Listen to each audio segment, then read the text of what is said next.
বাড়ির কাছে গঙ্গা থাকার সুবাদে আমরা সময় পেলেই চলে যাই গঙ্গাঘাটের দিকে। গত রবিবার সকালবেলায় সেটার অন্যথা হয়নি।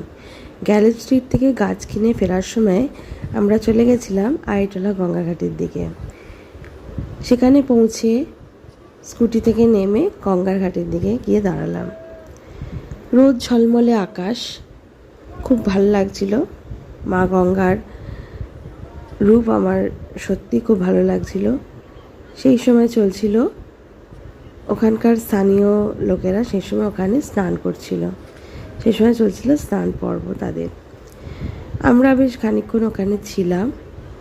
মা গঙ্গার প্রাকৃতিক সৌন্দর্য আমি উপভোগ করছিলাম। বেশ ভালো লাগছিল সেখানকার আবহাওয়াটা। তখন আবহাওয়াটা সত্যি খুব সুন্দর ছিল।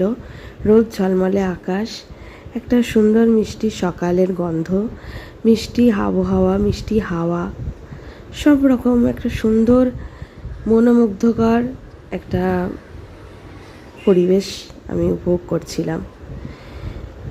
বেশ খানিকক্ষণ ওখানে দাঁড়িয়ে ছবি তুললাম।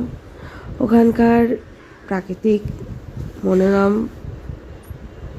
মনোমুগ্ধকর পরিবেশ আমাকে ভীষণভাবে আকৃষ্ট করেছিল, তাই বেশ খানিকক্ষণ ওখানে দাঁড়িয়েছিলাম। তোমরা এখানে দেখতেই পাচ্ছ, এই যে স্থানীয় ছেলেটি ঝাঁপ দিয়ে গঙ্গায় নামলো স্নান করবে বলে। আমরা বেশ কিছুক্ষণ ওখানে ছিলাম। বেশ কিছুক্ষণ ওখানকার মনোমুগ্ধকর পরিবেশ উপভোগ করার পর আস্তে আস্তে বাড়ির উদ্দেশ্যে রওনা দিলাম। বাড়ির পথে যেতে যেতে আমি আইটলা গঙ্গাঘাটের দুধারের দৃশ্য তোমাদের কাছে তুলে ধরছি।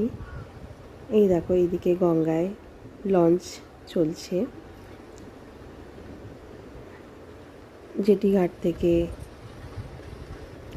লঞ্চ ছেড়েছে, একটা লঞ্চ আসছে আর একটা লঞ্চ যাচ্ছে।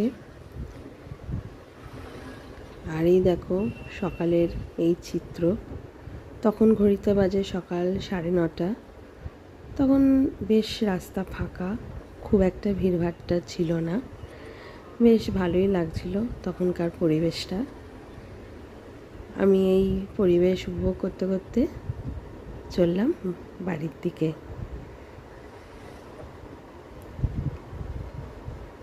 মা গঙ্গার এই স্নিগ্ধ রূপ আমার ভীষণ ভালো লাগে। সময় পেলেই আমি চলে যাই এখানে। এই দেখো আস্তে আস্তে আমরা চলে আসলাম আইটলা জেটি ঘাট, মানে ফেরি ঘাট আর কি, যেখান থেকে লঞ্চ ছাড়ে।